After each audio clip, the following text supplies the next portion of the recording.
Saudara, bencana Sumatera masih menjadi sorotan pemberitaan beberapa hari terakhir ini dan sampai dengan saat ini upaya penanganan-penanganan masih terus dilakukan. Nah, untuk bisa mendetailkannya lagi karena sebenarnya sejak kemarin kita sudah mendapatkan statement dari pihak pemerintah, baik itu dari pihak pemerintah daerah maupun pemerintah pusat, dari BNPB maupun juga dari BPBD yang semua BMKG juga turut bicara terkait dengan bencana yang terjadi di Sumatera. Saya katakan Sumatera saja karena ini melanda beberapa provinsi, setidaknya ada tiga, Sumatera Utara, Sumatera Barat, dan juga Aceh, begitu ya. Nah, soal peristiwa ini, saudara, saya akan coba diskusikan lebih lanjut lagi bersama dengan Ari Muhammad yang juga merupakan Climate and Energy Lead WWF Indonesia yang sudah tersambung lewat saluran Zoom untuk bisa mendapatkan perspektif lain dari peristiwa bencana di Sumatera ini. Pak Ari, selamat pagi Pak Ari. Selamat pagi, Mas Reno.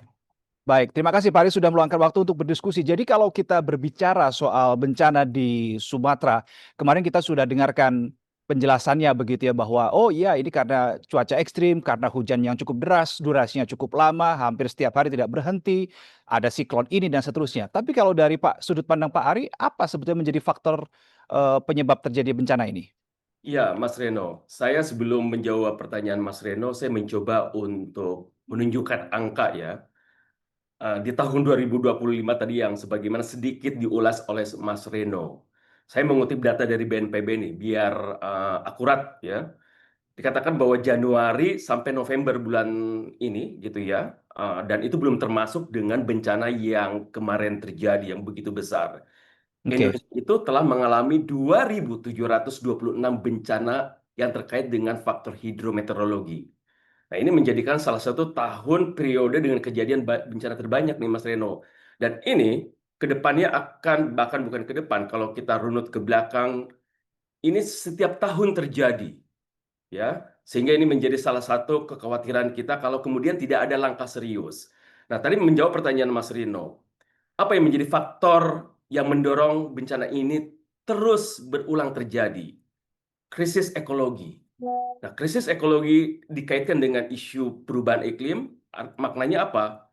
Krisis ekologi memperparah dampak perubahan iklim yang kita rasakan sampai saat ini. Saya sedikit sekali kalau mengatakan ingin berapa kerugian, saya coba mengutip kepada apa yang disampaikan oleh kolega kita dari Bappenas ya. Mhm. Untuk kerugian saat ini ya, untuk per tahun akibat bencana di tahun 2025 itu mencapai 22 triliun. Kalau Hmm. kita mengacu kepada di level di Sumatera Barat, kemarin juga BPBD menyatakan bahwa kerugian itu sekitar 4,9 miliar dan itu Hmm. belum angka secara penuh yang terjadi di Aceh dan di Sumatera Utara. Diperkirakan akan terus bertambah seiring penilaian yang berkelanjutan akan dilakukan oleh mereka. Ada Hmm. asesmen lanjutan. Begitu, Mhm. Mas Redo.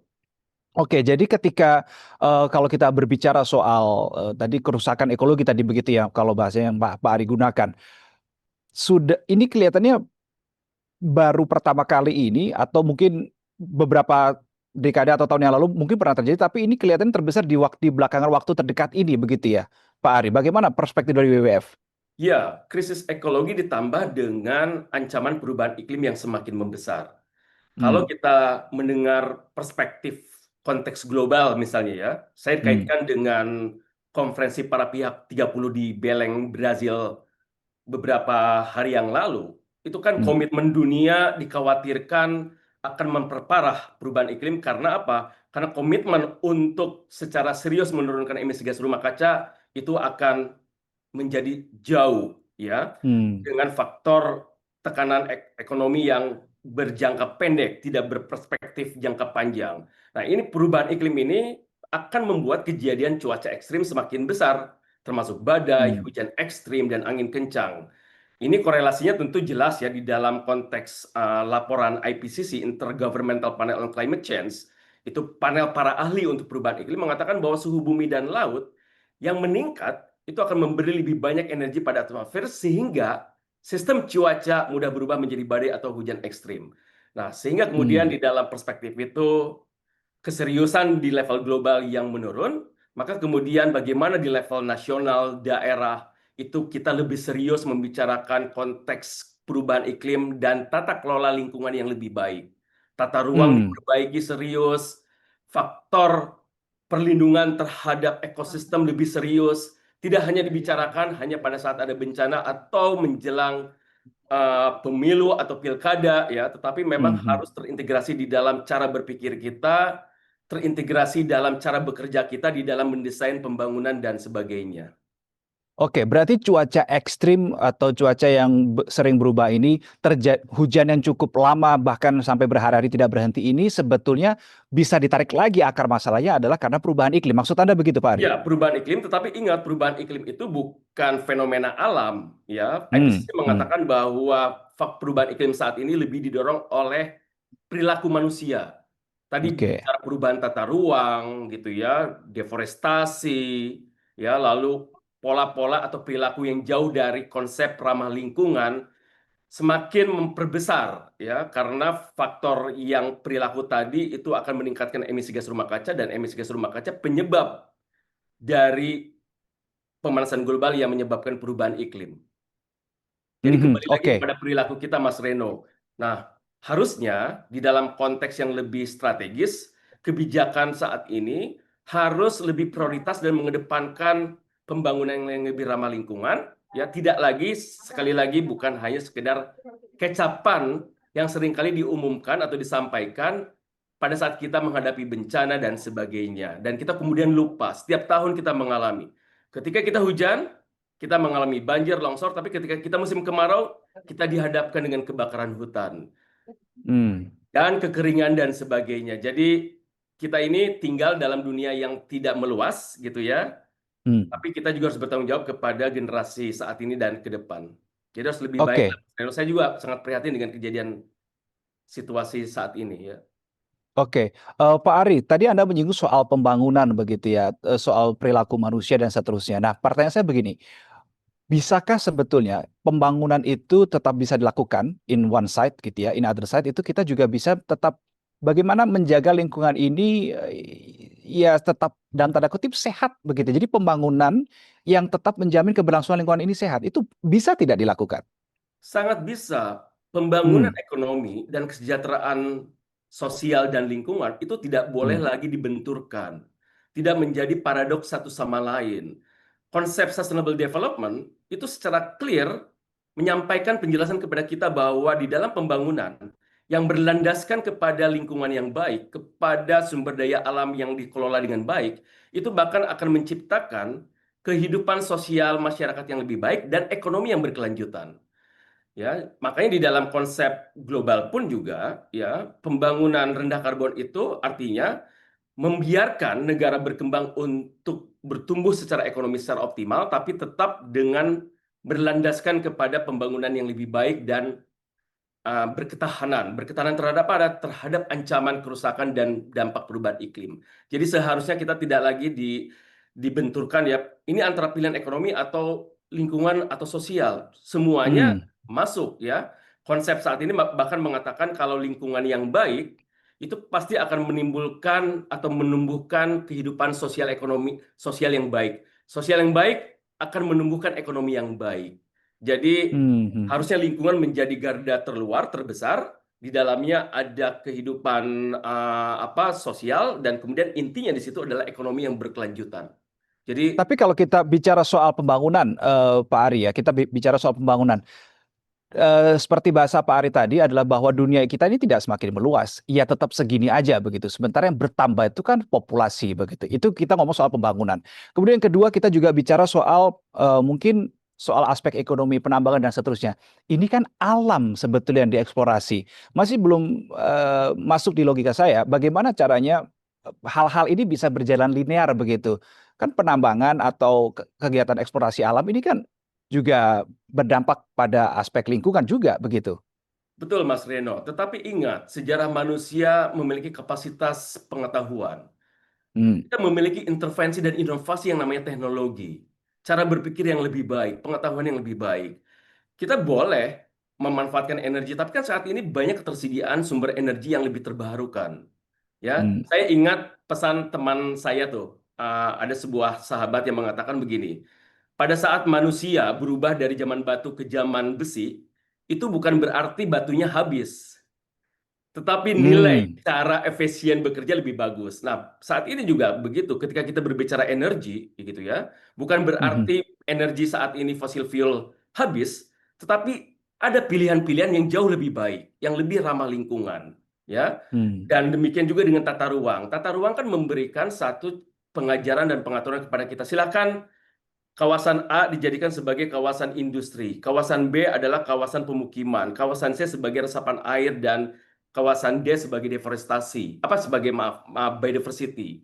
Itu Hmm. sebuah pendekatan yang terintegrasi. Jadi sebetulnya pengetahuan manusia belajar dari perubahan itu gitu ya.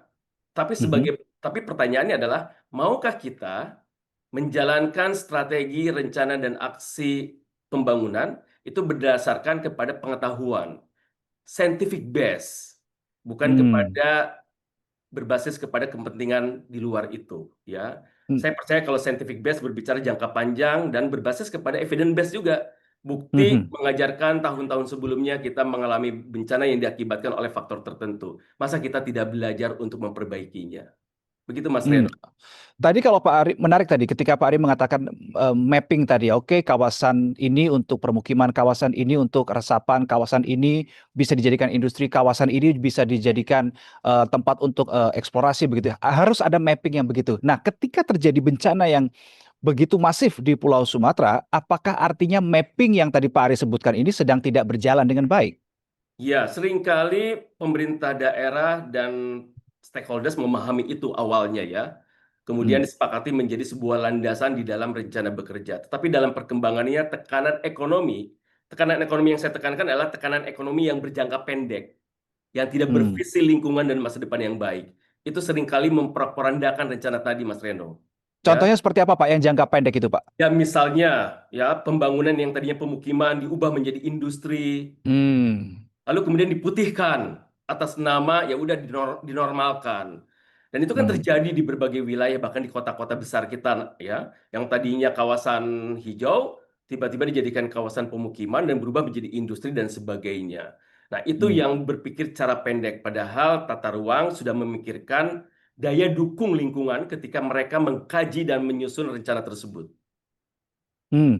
Nah, ketika sudah terlanjur, ini kan berarti bisa dikatakan peristiwa yang di Sumatera ini mengindikasikan peristiwa itu terjadi. Nah, ketika sudah terjadi seperti ini, eh, ya memang kita sekarang fokusnya adalah menyelamatkan korban, menyelamatkan manusianya dulu dan seterusnya.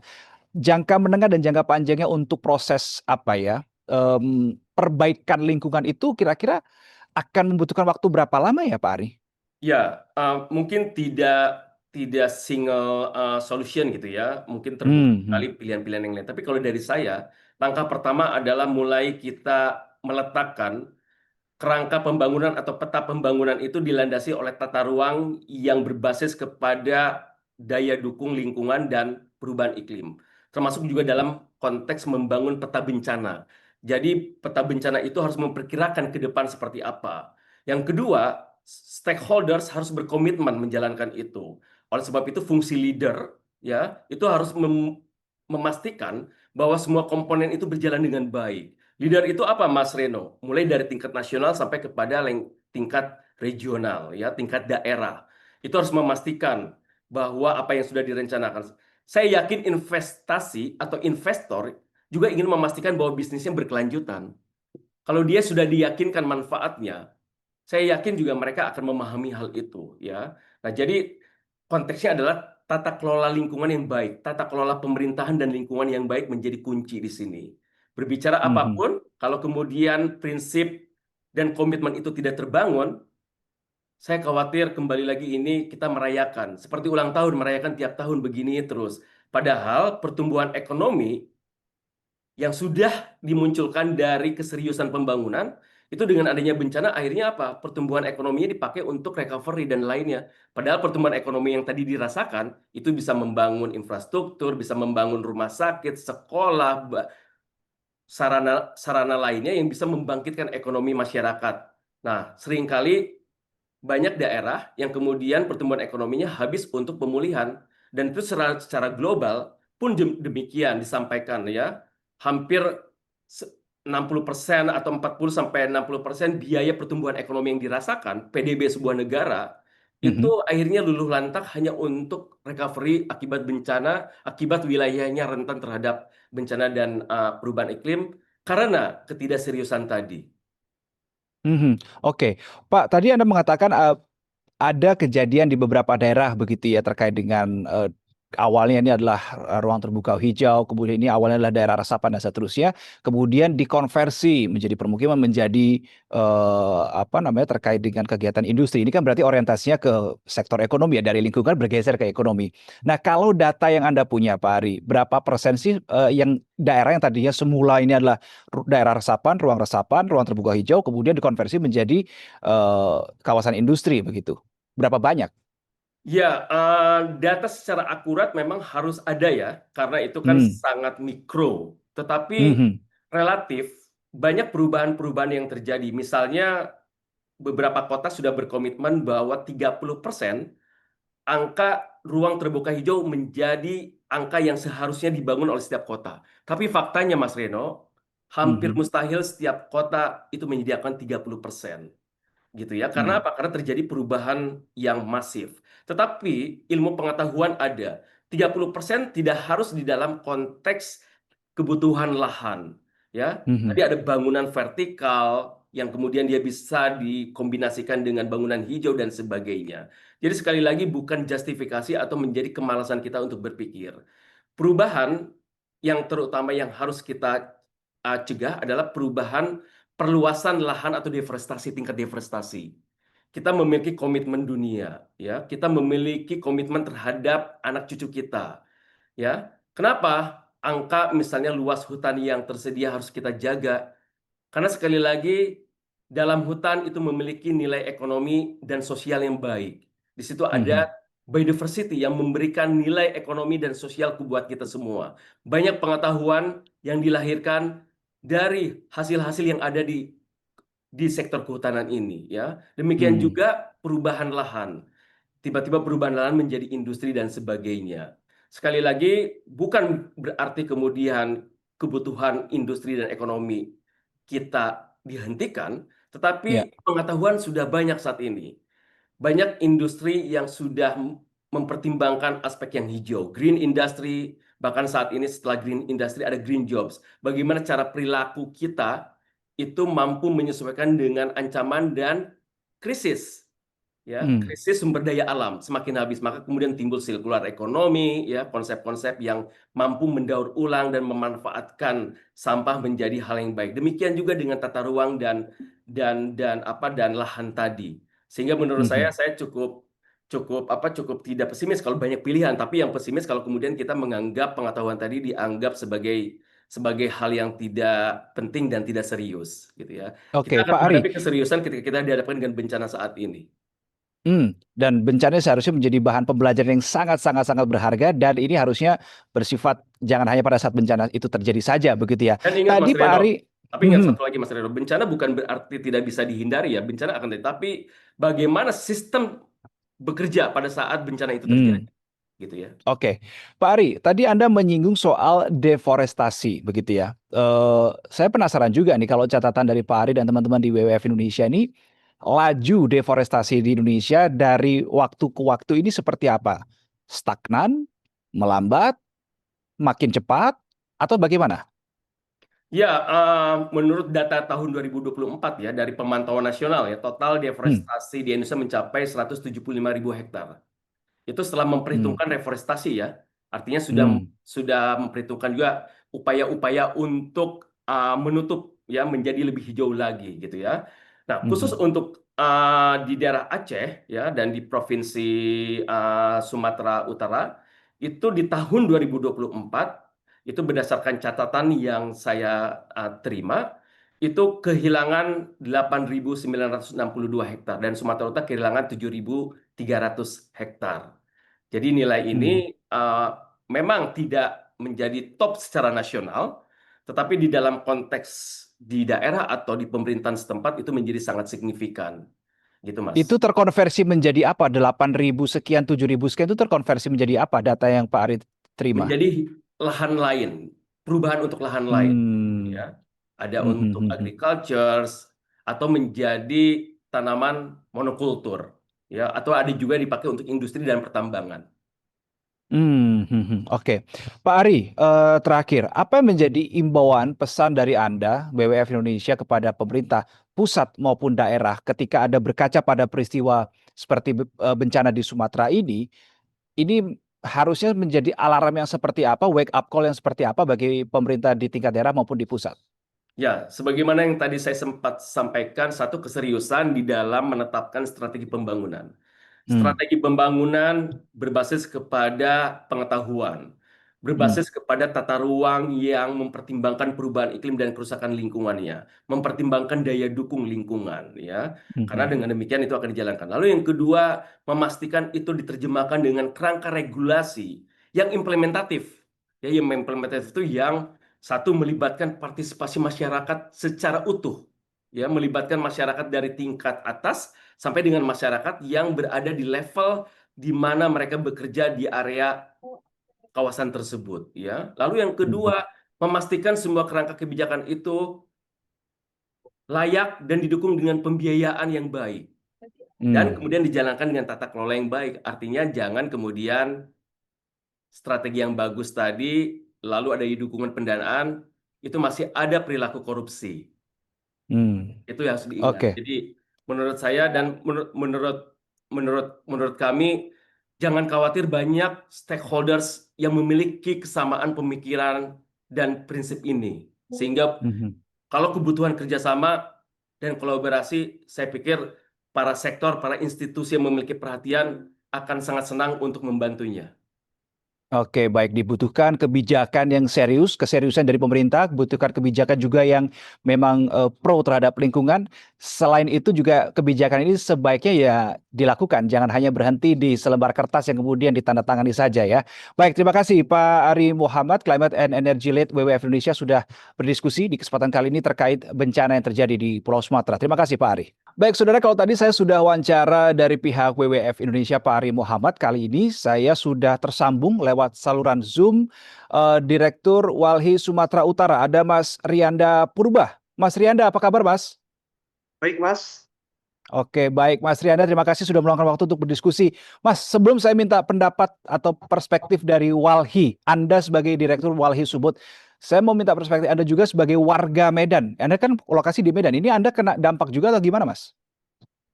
Iya, nah, eee, kalau lokasi saya di Medan itu juga terdampak, apa ya, Hmm. banjir ya. Itu Mhm. sepinggang orang dewasa sejak jam, Mhm. apa ya, apa, tanggal 25, tanggal 26 itu mulai hujan dan pada Mhm. tanggal 27 dini hari itu air perlahan naik ya. Jadi hujan selama Hmm. kurang lebih 2 hari, kemudian air naik. Tapi juga ternyata di wilayah hulu, Mhm. Sibulangit, Brastagi, itu sebagai wilayah tangkapan airnya Medan, itu juga hujan, Mhm. gitu. Nah, Oh, oke. makanya Ini kemudian, pertama kali di tempatnya Mas Rianda kena banjir atau gimana, Mas? nah, itu sebenarnya sudah sering terjadi banjir ya, karena juga Hmm. drainase di wilayah Pasar Tiga, Padang Bulan, Medan ini sangat sangat, apa ya, sangat buruk. Tidak ada wilayah Hmm. resapan air lagi, kemudian, tidak ada wilayah saluran air yang baik ya infrastrukturnya.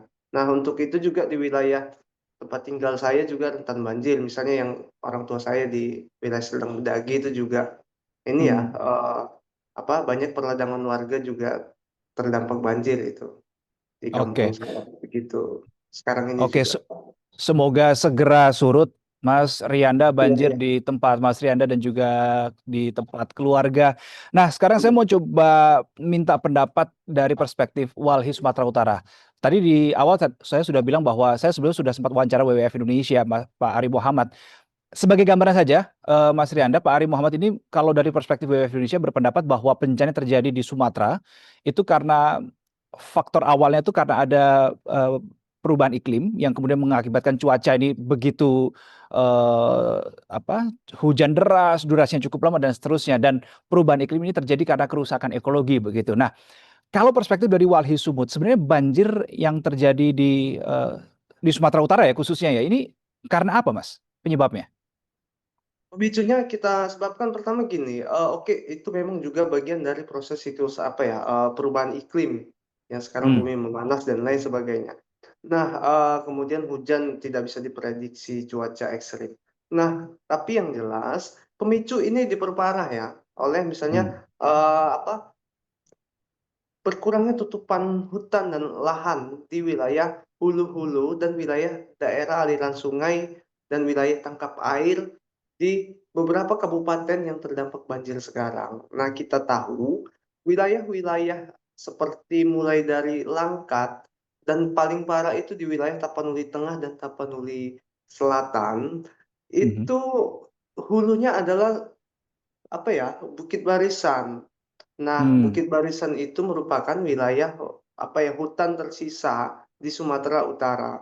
Nah, kalau Hmm. kita lihat lagi ke wilayah lokus lagi adalah Kabupaten Tapanuli Tengah dan Kabupaten Tapanuli Selatan. Nah, di situ ada ekosistem hutan harangan Tapanuli yang masih apa ya rimba terakhir di Sumatera Utara. Nah, itu Hmm. perlahan dalam 9 tahun terakhir aja 2000-an hektar hutan itu sudah mulai teralih fungsikan oleh pembangunan infrastruktur seperti PLTA, ada PLTA Batang Toru di sana. Kemudian ada pertambangan emas, PT apa ya, tambang Martabe atau PT Aginkor. Kemudian juga ada praktek pembukaan lahan dan alih fungsi menjadi kelapa sawit serta perkebunan kayu rakyat oleh PT Toba Bapak Besar. Ini yang sangat masif kita lihat. Kemudian juga ada apa ya beberapa pembukaan alih fungsi eh, perkebunan sawit ya di hulunya. Begitu, Mas. Makanya itu dipicu dan diperparah oleh pembukaan hutan. Jika kita pantau misalnya beberapa video di salah satunya Kecamatan Batang Toru, itu jembatan Trikora. Nah, di Mhm. situ banyak dalam video yang beredar bahwa Mhm. eh, kayu-kayu dari hulu sungai itu apa ya mengalir, turut mengalir dan terbawa Jadi air. banjir ini eh, membawa kayu-kayu, gelondongan kayu itu maksud benar, Anda? benar, benar, benar, Mas. Menurut Anda itu indikasi apa kok sampai bisa ada kayu yang ikut terbawa banjir bandang Iya. itu? Nah, salah satunya nih kayu ini juga banyak mengalir di wilayah di Sungai Batang Toru. Sungai Batang Toru ini sungai yang paling apa ya, paling utama di Mhm. ekosistem Batang Toru atau Harangan Tapanuli dan sangat besar sungainya dan panjang. Nah, dugaan kuat kita Mhm. ini apa ya, berasal dari aktivitas ini ya, pembangunan infrastruktur Mhm. sepanjang 13 kilometer PLTA karena pada saat sekarang pembangunan infrastruktur PLTA tersebut langsung berada di badan-badan sungai ya. Di pinggir Hmm. sungai membangun jalan Ken- dan lain sebagainya. Kita lihat, kenapa hmm. kenapa Mas Rianda bisa langsung spesifik menuju pada pembangunan infrastruktur 13 kilometer itu? Nah, karena kita lihat ya, kalau kita bisa lihat sama-sama di citra satelit juga Hmm. pembangunan apa infrastruktur tersebut, citra satelit yang sifatnya publik itu bisa kita lihat itu banyak kayu-kayu di sepanjang pembangunan tersebut. Kayu-kayunya berada di pinggiran sungai tersebut gitu. Hmm. Bisa langsung Hmm. nampak juga, Mas. Makanya kita duga kuat dari aktivitas tersebut begitu. Dan Oke. sementara apa? Sungai ini kan sangat panjang, Mas, Mhm. dari wilayah Tapanuli Utara. Nah, tapi Mhm. mulai nampak kayunya itu di Tapanuli Selatan. Jadi kuat dugaan memang di wilayah 13 kilometer tersebut, di situ dan juga berasal dari apa ya hulu-hulu sekitarnya itu banyak memang Mhm. aktivitas pembukaan lahan, baik itu tadi infrastruktur apa ya PLTA, kemudian eh, pertambangan yang juga memperluas ya arealnya. Hmm. Itu Begitu, Mas. satu satu kawasan atau bagaimana Mas soal yang infrastruktur tadi dengan yang PLTA tadi dengan yang tambang itu Pertemuan. satu kawasan Iya, berurutan atau bagaimana? iya Mas. Nah, infrastruktur tersebut adalah infrastruktur PLTA. Satu itu Mhm. sepanjang 13 kilometer kurang lebih. Nah, Oke. kemudian tambang itu juga berada di kabupaten yang sama gitu. Satu areal, Mas. Satu hamparan ekosistem. Ya, Oh, hutannya itu satu, Mas. Satu nyambung gitu. Dan dasnya juga nyambung gitu. hutan apa itu? Itu kita sebutkan hutan harangan Tapanuli atau ekosistem Masuk Batang Toru. masuk di kabupaten mana tepatnya? Itu 3 kabupaten, Mas, ada Tapanuli Oh, Utara, satu hutan itu 3 kabupaten. iya, Kabupaten Tapanuli Oh, Selatan dan Kabupaten mm-mm. Tapanuli Tengah.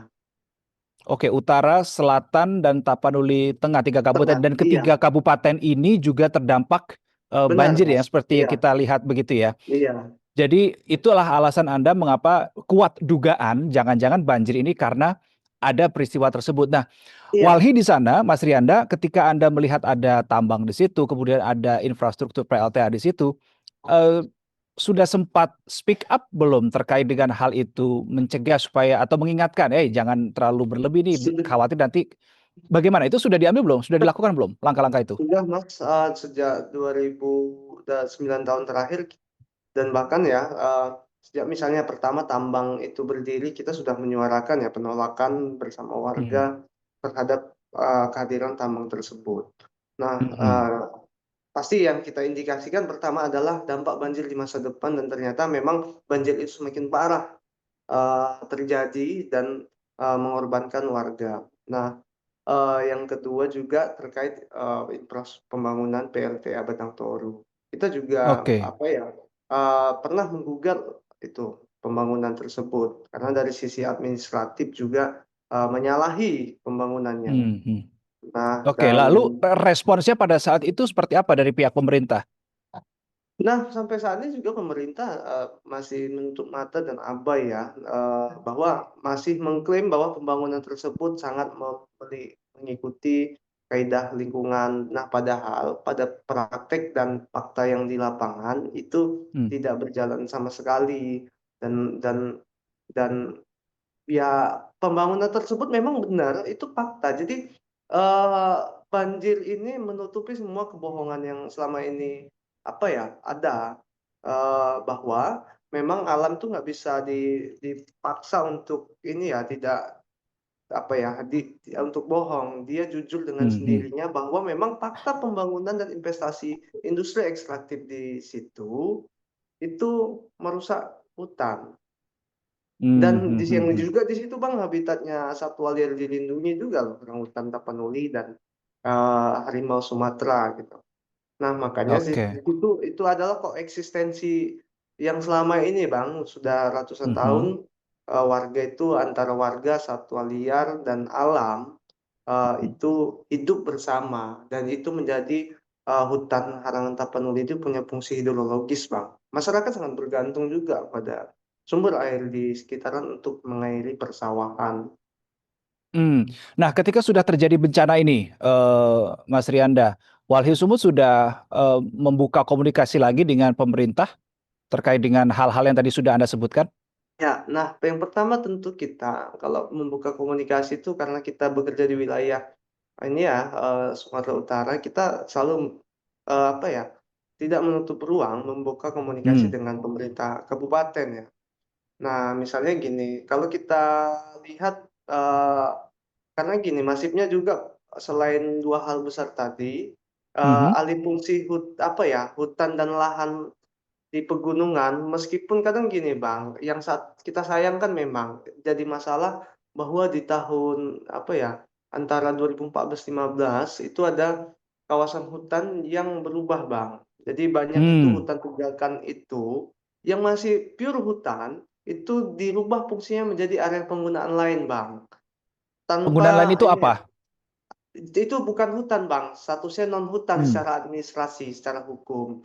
Tapi oke. memang itulah kemudian tiba-tiba masuk PLTA, kemudian tahu-tahu itu jadi kebun sawit.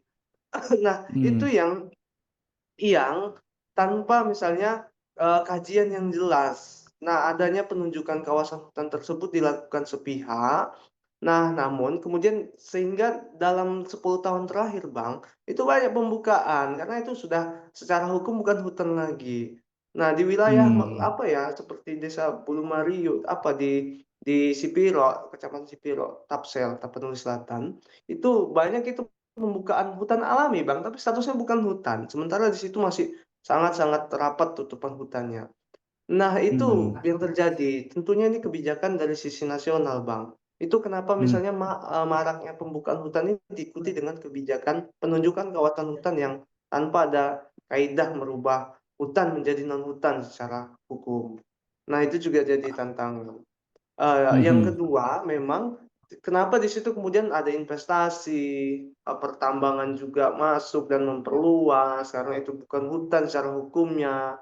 Nah, itu aja Hmm. selalu apa ya, yang kita sayangkan. Nah, sehingga Hmm. makanya kita selalu pendekatan dengan pemerintah kabupaten bagaimana apa ya, mengatur tata guna lahan melalui tata ruang itu lebih lebih apa ya, lebih berkeadilan itu untuk ekosistem dan juga untuk manusianya, untuk masyarakat Hmm. yang tinggal di sana. Jadi agar seimbang. Nah, di situ satu sisi. Kemudian juga kalau kita lihat misalnya ada satu apa pemerintah Kabupaten Tapanuli itu Tengah, Tapanuli Hmm. Tengah itu juga turut apa ya progresif itu kalau yang kita lihat dan kita apa kita selalu komunikasi dia punya apa ya untuk mencegah pembukaan lahan sawit di wilayah-wilayah yang masih tegakan pohonnya tinggi gitu karena Hmm. ekspansi sawit dan investasi sawit itu sangat tinggi itu. Nah, jadi dia apa kita mencoba bekerja sama bagaimana apa ya menghentikan alih fungsi ini bersama-sama. Oke. Nah, itu salah satu misalnya intervensi-intervensi kita yang apa ya apa engagement kita yang turun juga kritis gitu terhadap Mhm. Hmm. pemerintah gitu di Oke. lapangan. Jadi kalau kita melihat bencana di Pulau Sumatera, kemudian secara khusus lagi spesifik lagi di Sumatera Utara, Walhi Sumut ini berkesimpulan eh, bencana ini karena memang karena faktor cuaca ekstrim atau karena ada faktor lingkungan rusak atau ternyata keduanya ini saling melengkapi. Ya, saling melengkapi Bang, karena memang cuaca ekstrim, tapi semakin dipicu parah, Hmm. apa, kuat pemicu pertamanya itu memang adalah hutan yang semakin rusak Bang. Jadi air itu wilayah daerah apa, das ya wilayah sekitaran sungai yang disebut biasanya itu das, itu tidak Mhm. mampu lagi ya sebagai daya dukung lingkungannya itu tidak mampu menampung air yang begitu besar dari yang turun gitu. Sehingga ya karena Mhm. sudah hilang hutannya, kemudian apa, air langsung saja turun. Belum lagi misalnya membawa material kayu ya, yang sudah Mhm. ditebang gitu. Karena kita lihat kayu itu sudah terpotong-potong gitu. Nah, makanya kita Oke. sebutkan ini juga bencana ekologis, Bang. Oke, baik Mas Rianda Purba, Direktur Walhi Sumatera Utara, terima kasih sudah berdiskusi, sudah meluangkan waktu. Kita nanti akan follow up lagi terkait dengan jika ada update-update tertentu dari lokasi banjir. Tentunya sekali lagi kita berharap supaya saudara-saudara kita di Pulau Sumatera, Ya, khususnya di Aceh, Sumatera Utara, dan juga Sumbar ini bisa segera terbebas dari bencana banjir maupun dari longsor. Terima kasih Mas Rianda Purba sudah berdiskusi di kesempatan kali ini.